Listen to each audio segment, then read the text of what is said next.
Beed lines, प्रायोजक राम बंधू लोणचं. आता प्रत्येक जण जिंकेल.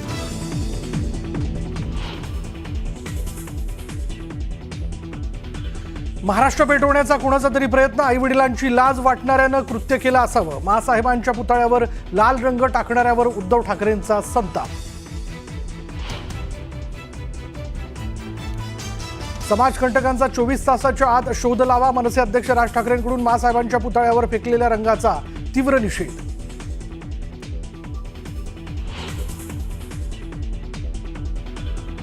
माँसाहेबांच्या पुतळ्याच्या ठिकाणी 5 कॅमेरे, मात्र एकाही कॅमेऱ्याचा अंगल पुतळ्यावर नाही. रंग फेकणारे सीसीटीव्हीत रेकॉर्ड झाले नसल्याची माहिती. सुरक्षा यंत्रणेवर प्रश्नचिन्ह उपस्थित. बीड ते अहिल्यानगर रेल्वे सेवेचा शुभारंभ. मुख्यमंत्री उपमुख्यमंत्र्यांच्या उपस्थितीत सोहळा. बीडकरांच्या 40 वर्षांची प्रतीक्षा संपली. महाविकास आघाडी सरकारने रेल्वे प्रकल्प थांबवले होते. सत्ता बदलानंतर रेल्वेला निधी न देण्याचा निर्णय. मुख्यमंत्री फडणवीसांचा महाविकास आघाडीवर हल्लाबोल.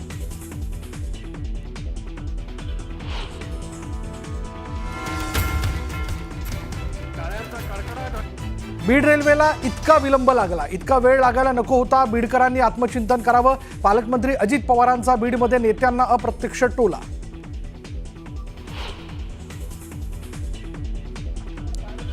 तक्रारीचा पंचनामा करायला आलेल्या अधिकाऱ्यांच्या धमकीमुळे शेतकऱ्याची आत्महत्या. अधिकाऱ्यांनी झापलेल्या शेतकऱ्याची विहिरीत उडी.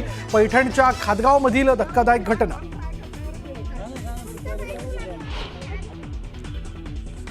बीडमध्ये अजित पवारांच्या हस्ते कुणबी प्रमाणपत्राचं वाटप. मराठा बांधवांना कुणबी प्रमाणपत्राचं वाटप झाल्यानंतर बांधवांमध्ये आनंदाचं वातावरण.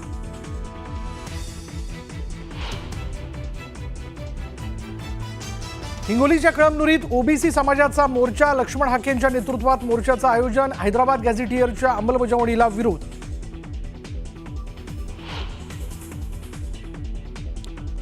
रिलायन्स इंडस्ट्रीजचे चेअरमन आणि मॅनेजिंग डायरेक्टर मुकेश अंबानींकडून पंतप्रधान मोदींना वाढदिवसाच्या शुभेच्छा. खास व्हिडिओ पोस्ट करून मोदींवर शुभेच्छांचा वर्षाव. आणि गँगस्टर छोटा राजनला सर्वोच्च न्यायालयाचा दणका. व्यावसायिक जया शेट्टी हत्या प्रकरणात दिलेला जामीन रद्द.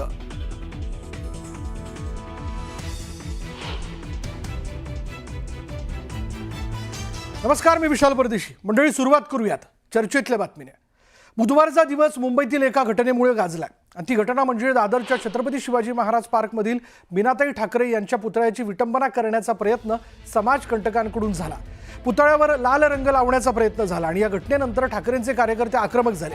त्याचसोबत शिंदेंच्या शिवसेनेचे कार्यकर्ते आणि नेत्यांनीही शिवाजी पार्कात जात घटनेचा निषेध नोंदवला. विशेष म्हणजे उद्धव ठाकरे आणि राज ठाकरे यांनी स्वतः पार्कात जाऊन पाहणी केली. या प्रकरणात पोलिसांकडून गुन्हा दाखल झाला असला तरी सीसीटीव्हीत अज्ञात दिसत नसल्याचं समोर आल्यामुळे अज्ञातांचा शोध सुरू आहे. या घटनेवरून राजकीय वर्तुळात पडसाद उमटतायत. तर महाराष्ट्र पेटवण्याचा डाव कोणाचा तरी असावा, असा कोणाचा डाव आहे असा सवाल करत उद्धव ठाकरेंनी तिखट प्रतिक्रिया दिली आहे.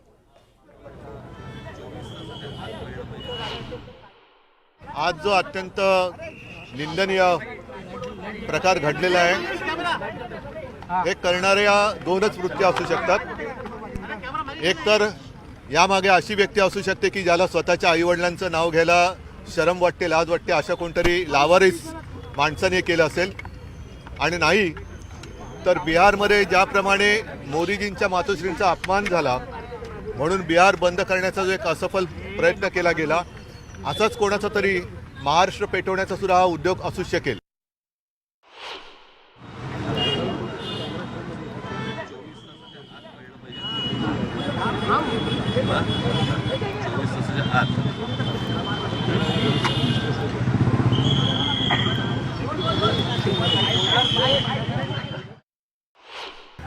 आमच्या सर्वांचा माँसाहेब होता. आता आम्ही ते साफसूफ करून काय करू शकतो. पुन्हा एकदा आम्ही माँसाहेबांना हात घालून त्यांची माफी मागितली की आज आम्ही असताना सुद्धा ते असं झालं.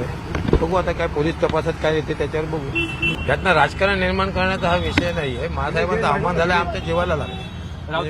फक्त तुम्ही माझ्या डोळ्यात पाणी येणं बाकी एवढंच सांगतो, बाकी म्हणून त्यावर तेच. जर पोलिसांनी याचा शोध घेतला नाही तर याला शोधून काढायला आमचे शिवसैनिक सुद्धा तेवढेच कार्यक्षम आहेतच. पण अशा भविष्यामध्ये अशा पद्धतीची जर विकृती जर कोणामध्ये निर्माण होत असेल तर ती ठेचून काढण्याची जबाबदारीसुद्धा आमच्या शिवसैनिकांमध्ये महिला आघाडीमध्ये आहे. ऑइल पेंट हा बघा, जो ऑइल पेंट आता माझ्या याच्यावरनं पण जात नाही आणि तो जर मनोरुग्ण असेल तो ऑइल पेंट कुठून घेऊन आला, त्याचा भूतकाळ काय, त्याचा वर्तमान काय आहे, तो कोणाशी संलग्न आहे, सैनिक भडकले असते, तोडफोड झाली असती तर याचा फायदा कोणाला होऊ शकतो, या सगळ्याचा विचार करून या कांगोऱ्यातून पोलिसांनी तपास केला. आजही भडकलेले आहेत पण आज सुज्ञ आहेत. काय करायला पाहिजे आणि काय नको करायला पाहिजे हे कळायला लागलेलं आहे.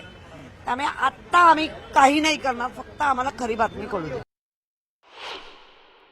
नाही, मला वाटतं हा मूर्खपणाचा कळस आहे. त्याचं कारण असं की कोणाच्या श्रद्धेला भावनेला कोणी कुठला हात घालण्याचा प्रश्न येत नाही. कारण सन्माननीय मासाहेबांच्या बद्दल या महाराष्ट्रामध्ये एक वेगळा सन्मान आहे आणि अशा वेळेला हे जर जाणून बुजून कोणी कृत्य केलं असेल तर मला वाटतं मुंबईच्या पोलिसांवरती आमचा पूर्ण विश्वास आहे. त्यांना त्याचा छडा लावायला वेळ लागणार नाही. मी स्वतः जॉईंट शिपी सत्यनारायण चौधरी आणि पोलीस आयुक्तांशी बोललोय आणि जो कोणी असा गैरप्रकार केला आहे, खरं म्हणजे हा दुर्दैवी प्रकार आहे, याचा खऱ्या अर्थाने निंदा करावी, निषेध करावा तेवढा थोडा आहे आणि म्हणून पोलिसांना सूचना दिलेल्या आहेत की तात्काळ त्याच्यामधून ज्यांनी कोणी केला असेल त्याच्यावर कठोर कारवाई करा. आम्ही त्यांना मातोश्री ह्या नावानं संबोधतो. अशा मासाहेबांवर किंवा त्यांच्या पुतळ्यांवर जर कोणी अशा प्रकारे कलर टाकून किंवा काही जर कृत्य करायचं असेल तर त्याचा जेवढा निषेध करावा तेवढा कमीच आहे आणि असे कृत्य करणाऱ्यांना ताबडतोब पोलिसांनी जेरबंद करावा. नाही, मी जे आहे ते निश्चितपणे आज घटनेचा निषेध करतो आणि साहेबांच्या विना त्यांच्या पुतळ्यावर अशाप्रमाणे काहीतरी फेकणं वगैरे हा निव्वळ मूर्खपणा. माझं म्हणणंच आहे की CCTV आता सगळीकडे लागलेले आहेत आणि ते त्या भागात नक्कीच आहेत. त्यातून पोलिसांनी शोधून काढलं पाहिजे की हा मूर्खपणा कोणी केलेला आहे, त्याप्रमाणे त्याच्यावर कारवाई करायला पाहिजे.